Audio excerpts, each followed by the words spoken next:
Dan baik, selamat sore Bapak Ibu semuanya. Kita langsung mulai saja seperti biasa, to the point saja biar cepat informasi ini. Kita langsung pada pertanyaan intinya saja. Pak, bagaimana cara mengatasi tanaman kami yang kerdil? Tanaman kami khususnya pada tomat dan apa kemarin? Cabai. Bagaimana caranya agar cabai dan tomat kami yang sudah kerdil bisa tumbuh optimal sehingga bisa mengejar pertumbuhan teman-teman dia yang lain yang sudah meninggi. Mereka ini kerdil. Bagaimana cara menggenjotnya? Jadi gini Bapak Ibu, sebelum saya menjelaskan solusinya untuk Bapak Ibu semua, ini tidak berlaku, penjelasan ini bukan hanya untuk cabai dan tomat ya. Jadi Bapak Ibu jangan berpikir seolah-olah solusi ini hanya untuk cabai dan tomat. Untuk semua jenis tanaman. Seperti itu ya, pertanian maupun perkebunan. Semua jenis tanaman yang tumbuh awalnya fase vegetatifnya kerdil. Jadi penjelasan ini saya sapu rata untuk semua, sifatnya sama ya. Oke, kita mulai. Ada beberapa hal yang harus Bapak Ibu ketahui kalau misalnya menghadapi tanaman-tanaman yang kerdil. Di sini saya kasih 5 poin. Poin pertama itu kita masuk pertama ya. Poin pertama itu genetik. Poin genetik ini bisa kita iakan, bisa juga kita hapus dari 5 poin ini. Poin genetik ini bisa berlaku, bisa kita pakai apabila kasusnya adalah Bapak Ibu langsung menanam. Langsung menanam di lahan tanpa melalui proses penyemaian. Catat baik-baik bahasa saya. Poin genetik ini atau tanaman yang kerdil dari faktor genetik, dari faktor keturunan ayah dan ibu, kita bisa iakan dia kerdil karena genetik apabila Bapak Ibu langsung tanam di lahan, ya. Tetapi kalau misalnya Bapak Ibu semai dulu, poin genetik kita hapus, kita hilangkan. Kenapa Pak kalau kita semai, poin genetik kita hilangkan? Karena kalau Bapak Ibu semai tanaman, kita kasih contoh apa? Tomat. Kalau Bapak Ibu semai tomat atau cabai misalnya atau terong, Bapak Ibu semai, ketika dia berusia misalnya 3 minggu, pertumbuhannya sudah 15 cm kurang lebih. Setelah itu Bapak Ibu akan sortir, ada 2000 biji cabai atau 2000 biji tomat yang Bapak Ibu semai. Bapak Ibu lihat dari 2000 biji tomat yang saya semai ini, mana yang pertumbuhan mereka paling tinggi? Yang 15 cm itu yang mana? Otomatis itu kan yang Bapak Ibu ambil untuk menanam. Karena apa? Karena pertumbuhannya maksimal. Tumbuhnya bagus, tumbuhnya tegak lurus, daunnya lebar. Sedangkan teman-teman dia yang lain masih pendek. Bisa jadi karena genetik itu, bisa jadi karena terlambat sprout, terlambat pecah kecambah. Makanya pertumbuhannya lambat. Sebenarnya tidak kerdil, hanya saja waktu pecah kecambahnya lambat, makanya tidak bisa mengejar pertumbuhan yang lain. Nah, kita tidak pedulikan itu. Mau dia lambat pecah kecambah, mau dia kerdil karena faktor genetik, kita tidak pakai. Karena yang kita ambil untuk kita tanam di lahan adalah bibit-bibit usia 3 minggu yang pertumbuhannya paling tinggi. Oke ya. Kalau kita semai dengan cara seperti itu, kita memilih bibit-bibit yang ukurannya paling maksimal, pertumbuhannya paling tinggi, kita pindah ke lahan, otomatis faktor genetik sudah kita hilangkan. Karena apa? Karena mereka sudah melewati itu. Otomatis mereka tidak akan kerdil. Karena apa? Karena mereka sudah duluan. Pertumbuhan mereka di atas rata-rata teman-teman mereka yang masih pendek-pendek. Otomatis mereka ini yang akan kita pindahkan adalah bibit-bibit yang tidak mengalami faktor kerdil secara genetik. Dia akan bertumbuh secara optimal. Karena waktu pertumbuhan fase sprout saja, dia sudah maksimal. Dia akan terus melanjutkan pertumbuhan dengan maksimal. Indikasinya seperti itu. Makanya pentingnya penyemaian.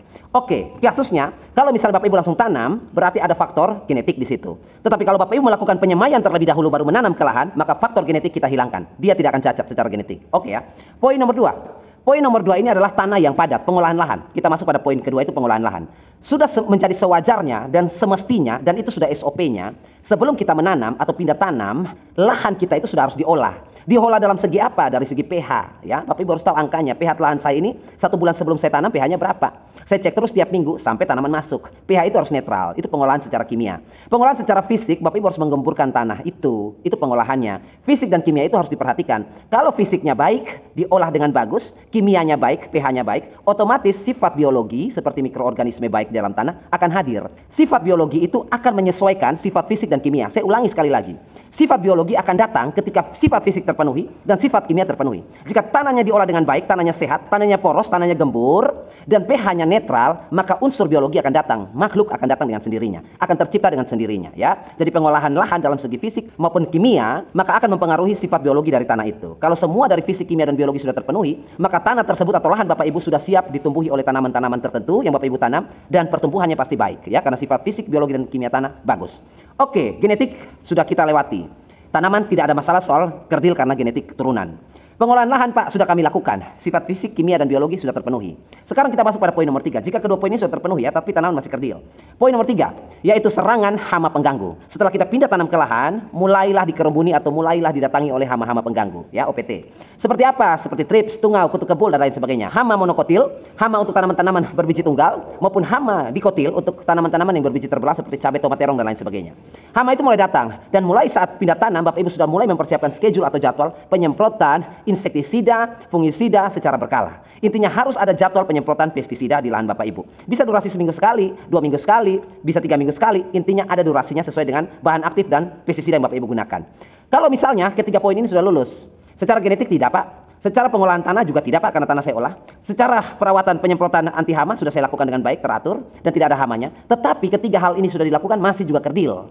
Berarti ada yang salah dengan penyerapan unsur hara oleh tanaman Bapak Ibu yang menghadapi masalah. Baik itu dari cara penyerapan dia maupun pupuk atau nutrisi yang diberikan. Ada yang salah di situ.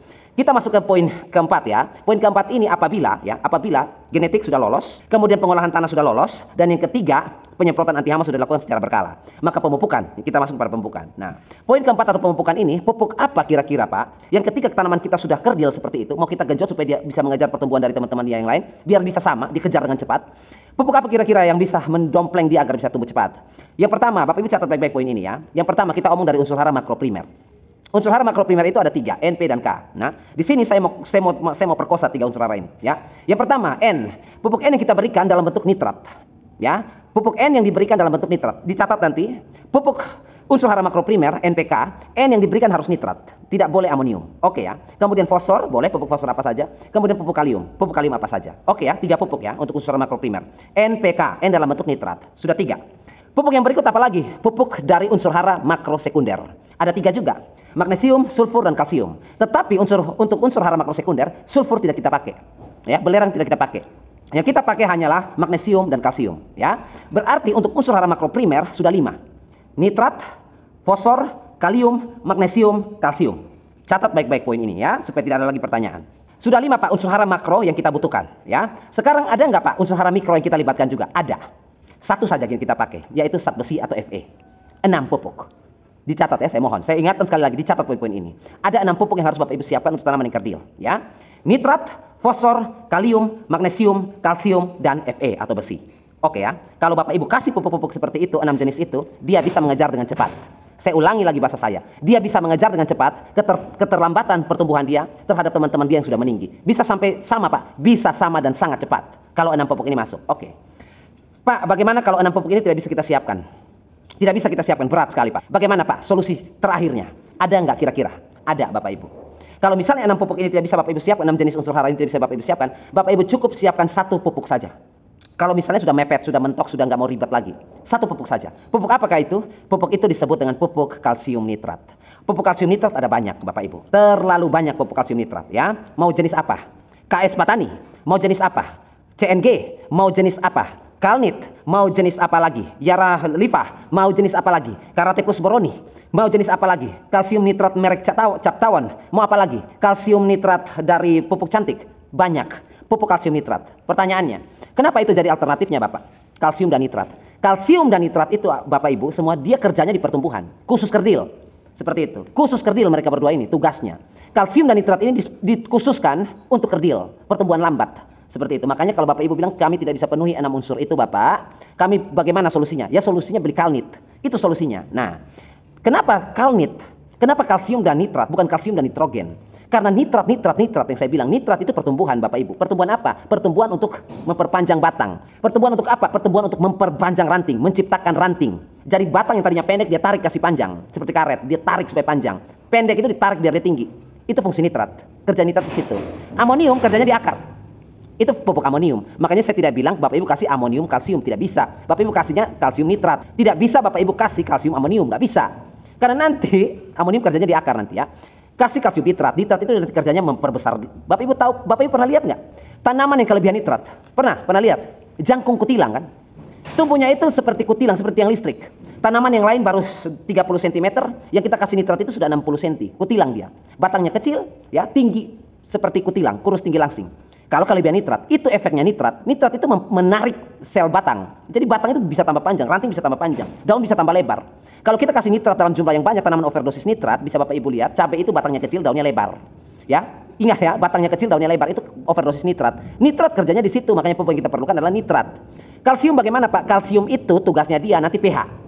Jadi kalau kita kasih kalnit, misalnya tanah Bapak Ibu itu pH-nya asam, kalnit atau kalsium nitrat itu, kalsium itu bisa menaikkan pH-nya. Ya, seperti itu kan dia akan mengikat logam yang lain yang menyebabkan asam. Aluminium diikat, besi diikat, tembaga diikat dan lain sebagainya. Mangan diikat supaya tanahnya itu netral. Itu fungsi kalsium dalam pupuk kalnit. Seperti itu ya. Kemudian fungsi yang kedua, fungsi primernya, fungsi utama. Kalnit ini ada bersama dengan nitrat agar apa? Agar dia jaga nitrat ini. Nitrat jangan terlalu lebay nanti kerjanya. Kalau kalnit tidak menjaga nitrat, tidak memperhatikan kerjanya nitrat, tidak bersama nitrat, maka nitrat akan membuat tanaman itu kutilang dan daunnya lebar. Supaya apa? Kalnit ini harus ada dengan nitrat. Supaya kalau misalnya tanaman makan nitrat sebanyak-banyaknya, dia mau menumbuhkan setinggi-tingginya batangnya, yang tadinya kerdil dia mau langsung tinggi.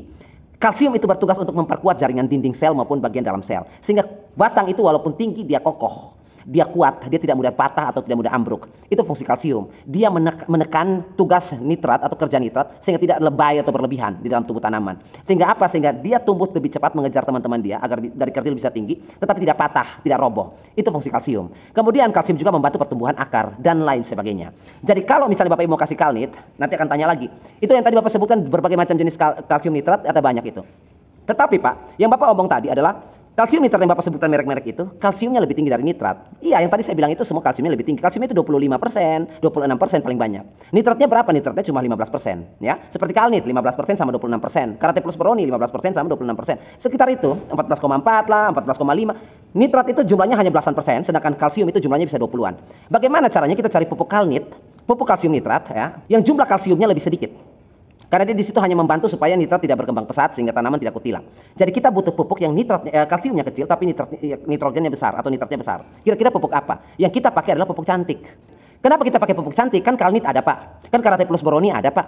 Kan KS Patani ada Pak. CNG ada Pak. Kenapa Bapak mesti rekomendasikan kami pakai pupuk cantik ini? Karena pupuk cantik ini memiliki nitrogen 27%. Kalsiumnya di situ hanya 12%. Ya Bapak Ibu ya. Nitrogennya berapa? 27%. Sedangkan kalsium hanya 12%. Kalau di tempat lain, pupuk yang lain seperti CNG, kalnit dan lain sebagainya, itu nitrogen dalam bentuk nitratnya itu cuma 15%. Sedangkan kalsiumnya 26%. Kalsiumnya lebih banyak, itu pupuk kalsium namanya. Makanya namanya kalsium nitrat. Kenapa pupuk cantik nggak bisa kita bilang pupuk kalnit? Ya karena dia nitratnya lebih banyak dari kalsium. Seperti itu ya. Dia memiliki nitrogen sebesar kurang lebih 27% kalau tidak salah. 27% itu dibagi dua ya. Amoniumnya 13,5 dan nitratnya 13,5. Whatever, walaupun dibagi dua, nitratnya 13,5, tapi dia lebih besar dari kalsium yang cuma 12%. Makanya pupuk yang sesuai untuk kerdil adalah pupuk cantik ya. Nanti untuk linknya, kalau Bapak Ibu kesulitan mendapatkan pupuk cantik seperti itu, nanti saya taruh di kolom deskripsi untuk Bapak Ibu bisa kunjungi link itu. Saya carikan yang paling murah dan amanah supaya bisa Bapak Ibu beli secara online, juga bisa kalau misalnya di toko pertanian daerah Bapak Ibu habis. Bapak Ibu bisa memesannya di link yang nanti saya taruh deskripsi atau juga bisa tap layar ini. Bisa Bapak Ibu lakukan itu untuk bisa mendapatkan pupuk cantik untuk tanaman Bapak Ibu yang khususnya kerdil ya. Dan untuk melengkapi poin diskusi kita hari ini, tanaman Bapak Ibu, saya kasih keterangan ya. Kalau tanaman Bapak Ibu yang kerdil sudah dilakukan penanganan dengan solusi yang tadi saya sebutkan, beberapa jenis pupuk tadi. Kalau misalnya 6 pupuk yang tadi saya sebutkan di awal tersedia, oke nggak apa-apa. Tapi kalau misalnya hanya bisa beli pupuk cantik, Bapak Ibu beli pupuk cantik saja. Penggunaan pupuk cantik itu dosisnya berapa Pak per pohon? Misalnya tanaman baru pindah tanam atau fase vegetatif ya, belum berbunga, belum berbuah. Bisa Bapak Ibu pakai dosis 1 kg pupuk cantik dilarutkan pada 100 liter air. Ya, 1 kilo pupuk cantik atau 1 kemasan pupuk cantik dilarutkan pada 100 liter air. Dan per tanaman Bapak Ibu bisa memberikan 100 ml per tanaman. Untuk tanaman yang masih sedang ya. Tanaman yang agak besar bisa Bapak Ibu kasih 200 ml per tanaman ya. Intinya dosisnya adalah 1 kilo per 100 liter air. Langsung diaplikasikan. Dan ketika dia sudah berangsur-angsur dengan pesat tumbuh tinggi, yang tadi kerdil sudah mulai berangsur-angsur tinggi, setelah dia sudah setara dan Bapak Ibu merasa bahwa dia sudah setara dengan yang lain, sudah sesuai dan sudah normal pertumbuhannya, maka Bapak Ibu bisa menghentikan penggunaan pupuk cantik tersebut ya. Kalau tidak dia akan terus tinggi dan akan berbahaya nanti. Oke Bapak Ibu semuanya, saya rasa cukup sampai di situ. Kita cepat-cepat saja karena materi yang request terlalu banyak untuk saya kupas tuntas. Sampai jumpa dan akhir kata saya ucapkan tetaplah Anda selalu berbagi dan menabur kebaikan setiap hari.